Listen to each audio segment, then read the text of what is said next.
I'm Fox 4 meteorologist Andrew Shipley, and over the past several years, I reported on high water levels in Lake Okeechobee, leading to high volume releases down the Caloosahatchee. But this year, the opposite is true. A lower lake, a healthier lake. But now the concern is for too little water being released. Since the start of the dry season, the Army Corps of Engineers has been trying to get Lake Okeechobee water levels into a much healthier situation compared to recent years. Everything I've seen is that submerged aquatic vegetation's growing, the lake's looking really good. And with the lake now under 12 feet for the first time in several years, on Friday the Corps announced that they are reducing flows down the river from the lake to 650 cubic feet per second.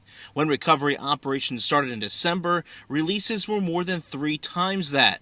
And while that might sound like a good thing, the Caloosahatchee still needs more flow of fresh water. The Water Management District modeling shows we can handle that, but we would be very nervous to go any lower than that. We're already on that razor's edge. SCCF Environmental Policy Director Matt DePaulis says the concern comes from the fragile balance of salt and fresh water needed for our oysters to reproduce. Adult oysters are more tolerant of changing conditions. They can kind of close up and hunker down, but the spat really need a specific set of conditions to have success. And if the oyster spawn is impacted, that could be generations of oysters that are in turn impacted by that change. And while oysters can close up, our vulnerable tape grass further upriver cannot. If they get too saline, they will just experience mortality. And we already have minimal amounts of tape grass within the Caloosahatchee estuary based on past releases, based on situations like this in the past. While current models show the estuary can handle flows at this level,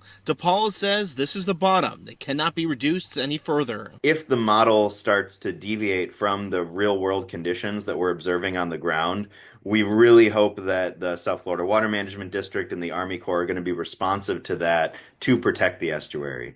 At the WP Franklin Lock, meteorologist Andrew Shipley, Fox 4.